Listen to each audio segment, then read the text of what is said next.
Hello guys, welcome back to our channel. Episode ആരംഭിക്കുമ്പോൾ കാണിക്കുന്നത് വീട് വിട്ടിറങ്ങുന്ന സേതുവിനെയും കുടുംബത്തെയുമാണ്. അങ്ങനെ ഗേറ്റ് കടന്ന് പുറത്തെത്തുമ്പോൾ തന്നെ നെഞ്ചുവേദനയായി കുഴഞ്ഞ് താഴേക്ക് വീഴുകയാണ് സേതു. പെട്ടെന്ന് തന്നെ സേതുവിനെ പരിശോധിച്ചതിന് ശേഷം എത്രയും പെട്ടെന്ന് ഹോസ്പിറ്റലിൽ എത്തിക്കണമെന്ന് സന്ധ്യ പറയുന്നു. ഇത് കേട്ട് വണ്ടിയൊന്നുമില്ലാതെ വലഞ്ഞു നിൽക്കുന്ന എല്ലാവരെയുമാണ് കാണിക്കുന്നത്.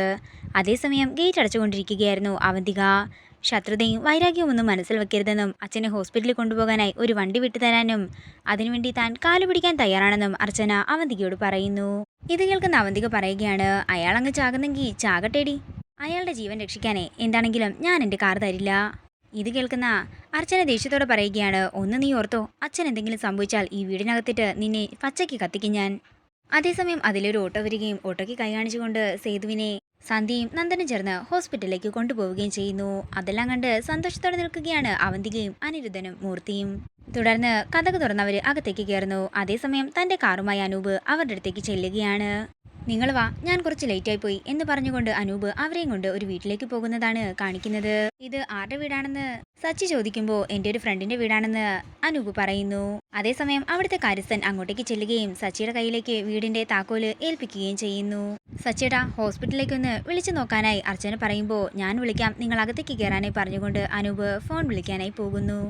ആരും വിഷമിക്കേണ്ട, നമ്മൾ കുറച്ചു നാളത്തേക്ക് ഒരു ട്രിപ്പിന് വന്നെന്ന് എല്ലാവരും കരുതിയാൽ മതി. അത്രയും പറഞ്ഞുകൊണ്ട് സച്ചി എല്ലാവരെയും കൂട്ടിക്കൊണ്ട് ചെന്ന് വാതിൽ തുറക്കുന്നതാണ് കാണിക്കുന്നത്. എല്ലാവരും വലതുകാൽ വെച്ച് അകത്തേക്ക് കയറിക്കോ എന്ന് സച്ചി പറയുമ്പോൾ കരഞ്ഞുകൊണ്ട് നിൽക്കുകയാണ് അനഘ. നീ എന്തിനാ കരയുന്നതെന്ന് സച്ചി ചോദിക്കുമ്പോൾ എൻ്റെ ചേച്ചി കാരണമല്ലേ നിങ്ങൾക്കിപ്പോൾ ഇങ്ങനൊരു അവസ്ഥ വന്നതെന്ന് അനഘ ചോദിക്കുന്നു. തുടർന്ന് അനഘയെ സമാധാനിപ്പിച്ചുകൊണ്ട് എല്ലാവരും അകത്തേക്ക് കയറുന്നതാണ് കാണിക്കുന്നത്.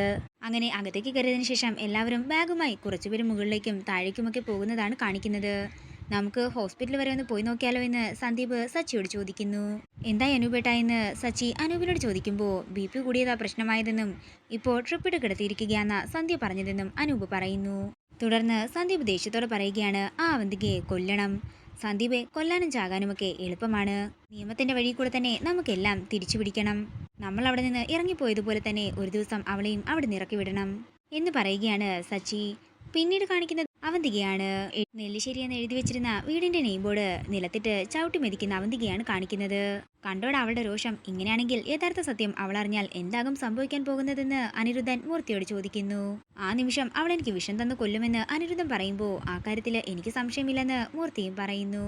അവള് ആവശ്യമില്ലാതെ നമ്മളെ എങ്ങനെ ഡൗട്ട് അടിക്കുകയാണെങ്കിൽ അതോടെ അവളെ അങ്ങ് തീർക്കണം. ആ പ്ലാൻ വെച്ച് വേണം നമുക്ക് മുന്നോട്ട് പോകാൻ. പിന്നീട് കാണിക്കുന്നത് അകത്തേക്ക് ചെന്നിരിക്കുന്ന അവന്തികയുടെ അടുത്തേക്ക് ചെല്ലുന്ന അനിരുദ്ധനെയാണ്.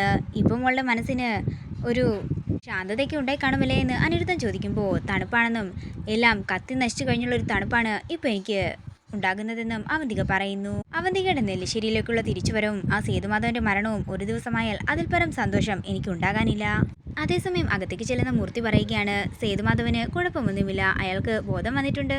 കഷ്ടമായി പോയി അല്ലേ മോളെ എന്ന് അനിരുദ്ധൻ ചോദിക്കുമ്പോൾ ഒരു റീത്ത് വെക്കാനുള്ള സാഹചര്യം നഷ്ടമായി പോയെന്നും എന്താണെങ്കിലും ഈ ഷോക്കിൽ നിന്നും അയാൾക്കൊരിക്കലും കരകയറാൻ സാധിക്കില്ലെന്നും അവന്തിക പറയുന്നു. തുടർന്ന് അനിരുദ്ധൻ പറയുകയാണ്, ഇന്നു മുതൽ മോളാണ് ഈ നെല്ലിശ്ശേരി വീടിന്റെ അവകാശി. ഈ ഒരു ദിവസം സ്വപ്നം കണ്ടുകൊണ്ടാണ് ഞാൻ ഈ വീട്ടിൽ ഇത്രയും കാലം താമസിച്ചത്. സേതുമാധവന്റെ തകർച്ച പൂർണ്ണമാകുന്ന ദിവസം ദൈവം എനിക്ക് വേണ്ടി കാത്തുവെച്ച ദിവസം എന്ന് പറഞ്ഞ് സന്തോഷത്തോടെ ഇരിക്കുകയാണ് അവന്തിക. പിന്നീട് കാണിക്കുന്നത് പുതിയ വീട്ടിൽ വിളക്ക് കൊളുത്തി പ്രാർത്ഥിക്കുന്ന അർച്ചനയാണ്. താൻ വിവാഹം കഴിഞ്ഞ് നെല്ലിശ്ശേരി വീട്ടിലേക്ക് വന്ന കാര്യമെല്ലാം തന്നെ അർച്ചന ഓർക്കുന്നു. പിന്നീട് കാണിക്കുന്നത് സേതു പുതിയ വീട്ടിലേക്ക് എത്തുന്നതാണ്. സേതുവിനെ കണ്ടുവിടൻ തന്നെ ഓടിച്ചെന്ന് കെട്ടിപ്പിടിച്ച് കരയുന്ന സ്നേഹയാണ് കാണിക്കുന്നത്. ഈ അച്ഛനെ അകത്തേക്ക് കൊണ്ടുപോയി കിടത്താനായി സച്ചി സ്നേഹയോട് പറയുമ്പോൾ അർച്ചന എവിടെയെന്ന് ഇത് ചോദിക്കുന്നു. ചേച്ചി പൂജാമുറിയിലാണെന്ന് ആതിര പറയുമ്പോൾ നേരെ പൂജാമുറിയിലേക്ക് പോവുകയാണ് സേതു. പിന്നീട് കാണിക്കുന്നത് അർച്ചന ആരതിത്തട്ടം സേതുവിന് നേരെ നീട്ടുന്നതാണ്. ഇല്ല, എല്ലാവരോടുള്ള വിശ്വാസം എനിക്ക് തീർന്നെന്നും ഇനി എനിക്ക് ഒന്നിലും വിശ്വസിക്കാൻ സാധിക്കില്ലെന്നും സേതു പറയുമ്പോൾ സേതുവിനെ സമാധാനിപ്പിക്കുകയാണ് അർച്ചന.